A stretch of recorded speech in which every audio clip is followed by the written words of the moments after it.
What is going on, you guys? Best and White here, coming at you with my top 5 monsters released in the year of 2017.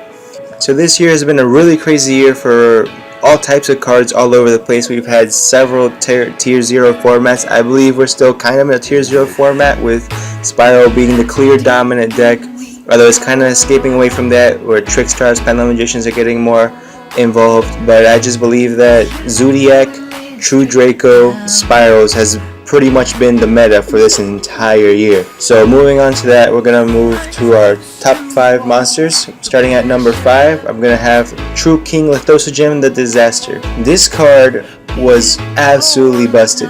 At first, not so much, because it came out in Raging Tempest and people really didn't know what to do with it back then, I remember. And it was like a 50-cent card, $1 card.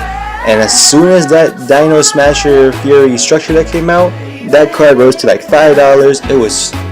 It made the deck so explosive. You could just pop 2 babies in your hand, get so much advantage off of that. It was absolutely ridiculous, and it made dinosaurs an extremely powerful and explosive budget option for budget players. I was one of those players who played the deck, and let me tell you, Lithosogem was by far my favorite card.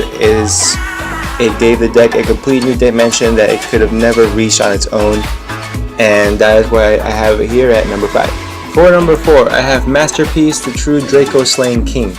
Masterpiece pretty much was the face of a small format where True Draco really started to kick off as being the second best deck to Zoodiac, which at that point was just by far clear dominance. So the fact that I was able to put up a fight against the Zoodiac, even a little bit, was extremely impressive. And people even were mixing the True Draco and the Zoodiac engines together to make it ridiculous decks. Masterpiece's ability to make itself invulnerable to cards like Dark Hole or Torrential Tribute was absolutely ridiculous. It made it one of the toughest boss monsters to ever have to deal with in the entire year, and it's still at 3.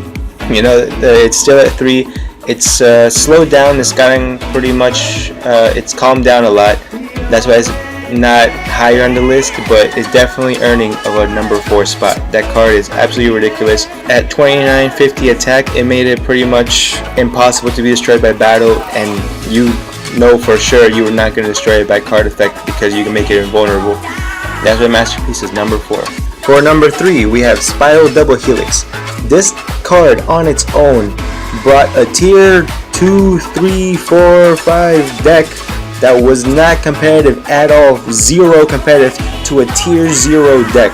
That is absolutely ridiculous. That one card alone made the entire deck just completely blow up and completely take over this format now that Zoodiac was out of the way.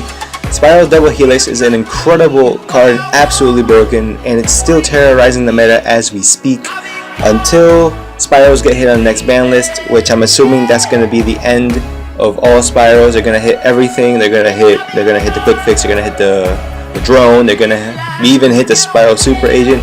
Double Helix still be at 3, but it will be completely irrelevant. I just think this card is absolutely ridiculous, and it's definitely earning of a top 3 finish.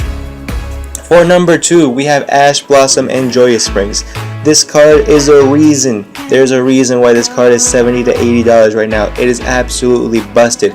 I heard it was one of the cards able to counter over 1,000 cards in the game or something like that, or over more, something ridiculous. And a card that can do that is pretty well deserved to be on this list. The card is absolutely ridiculous. You can negate any search, any send to the graveyard, anything.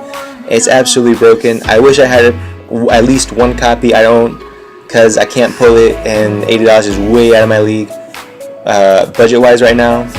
Hopefully we'll get it in some kind of like gold reprint. Like, I'll pick that up real quick. And for number 1, it's actually, I have a tie because I could not decide which Zoodiac monster was more broken. It's a 4-way tie between Zoodiac Whiptail, Zoodiac Rapier, Zoodiac Bravo, and Zoodiac Dryden. Out of these 4, I would have to say Dryden was by far the most, or not by far, but by very small margin, the most potent part, because we saw in the OCG that even without Dryden, the deck was still tier 0. But the fact that Trident was the main issue that they saw that they had to deal with because of its interruption was absolutely ridiculous. And Rapier at the very beginning this year, when it was at 3, the boards that they can make was absolutely ridiculous. Those Daigusto Emeralds, then we went to the Fusion Substitute combos, then the Shuffle Reborns, and all that. This deck dominated a good 3/4 of this entire year. Even after being hit, it just kept topping and being a tier 0 deck.